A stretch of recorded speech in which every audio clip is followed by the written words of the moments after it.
সুস্থ প্রজন্ম করব, তামাক মুক্ত বাংলাদেশ করব, তামাক মুক্ত বাংলাদেশ করব, সুস্থ প্রজন্ম করব। তামাক নিয়ন্ত্রণে কোনো আপোষ নয়, ভবিষ্যৎ প্রজন্মের সুরক্ষা চাই। জনস্বাস্থ্য ও তামাক কোম্পানির স্বার্থ কখনোই এক হতে পারে না। একদিকে জীবন, অন্যদিকে মুনাফা। তাই সরকারের এখনই করণীয় কাজ হলো তামাক আইনের দ্রুত সংশোধনী পাশ করতে হবে এবং তা বাস্তবায়ন নিশ্চিত করতে হবে। তামাক কোম্পানিগুলো আসলে জনস্বাস্থ্যের জন্য কাজ করে না, বরং প্রতি বছর নিত্য নতুন তামাকজাত পণ্য বাজারজাত করে তরুণদেরকে আসক্ত করতেছে। বিশ্ব স্বাস্থ্য সংস্থার FCTC আর্টিকেল 5.3 অনুযায়ী তামাক নিয়ন্ত্রণ আইন সেটা হতে হবে তামাক কোম্পানির প্রভাবমুক্ত।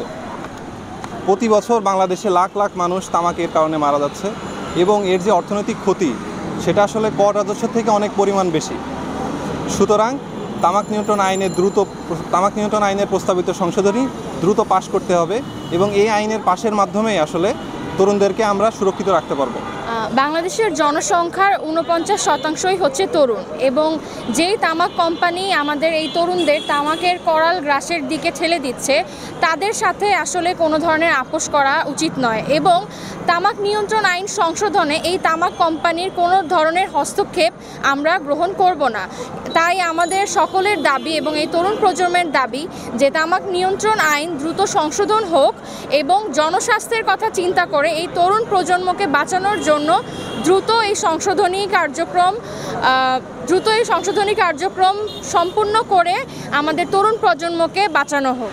এই আইনটা দ্রুত পাস হচ্ছে না এবং এখানে একটা বাধা সৃষ্টি হচ্ছে। এর মূল কারণ হচ্ছে আমরা সম্প্রতি দেখতে পাচ্ছি যে অর্থ উপদেষ্টার সভাপতিত্বে এই যে তামাক নিয়ন্ত্রণ আইনের খসড়া পরিবর্তন সংক্রান্ত যে উপদেষ্টা কমিটি রয়েছে সেই উপদেষ্টা কমিটি স্টেক হোল্ডার মিটিং করতে চাচ্ছে এই তামাক ব্যবসায়ীদের সাথে, অর্থাৎ তামাক ব্যবসা করে এই যে কোম্পানিগুলো রয়েছে সেই কোম্পানির মালিকগুলোর সাথে।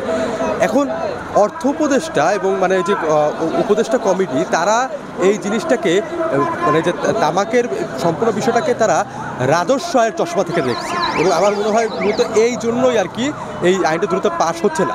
তারা যদি মানে জনগণের স্বাস্থ্যের প্রতি দৃষ্টি নিবদ্ধ করতো তাহলে মনে হয় তারা খুব তাড়াতাড়ি এটা পাস করে ফেলতো। কারণ কি, তারা যদি রাজস্ব আয়ের কথা চিন্তা করে এই খুচরা শলাকা বিক্রি করা তামাক থেকে যে পরিমাণ টাকা ইনকাম করে তার চেয়ে অনেক বেশি জাতীয় আয় চলে যায় শুধুমাত্র চিকিৎসা ব্যয়ের পিছনেই।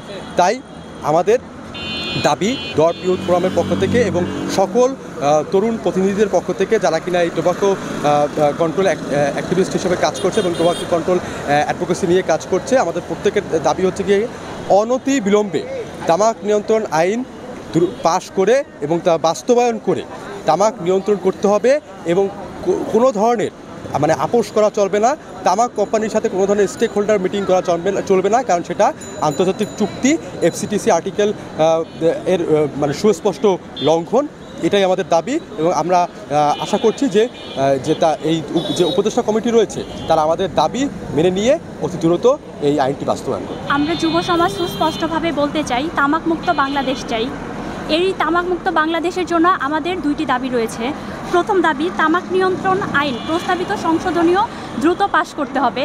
আমাদের দ্বিতীয় দাবি, তামাক নিয়ন্ত্রণ আইন সংশোধনীয়র জন্য তামাক কোম্পানির সাথে কোনো রকম আলোচনায় বসা যাবে না। এই তামাক নিয়ন্ত্রণ আইনের সংশোধন দ্রুত পাশ হলে প্রতি বছর গড়ে 1,61,000 মানুষ অকাল মৃত্যুর হাত থেকে রক্ষা পাবে। আমরা বলতে চাই, tobacco kills, no deal tobacco industry. তামাক নিয়ন্ত্রণ আইন দ্রুত পাশ করা হোক। নিউ ইয়র্ক থেকে সম্প্রচারিত TVN 24 টেলিভিশন বিশ্বজুড়ে বাঙালির কণ্ঠস্বর।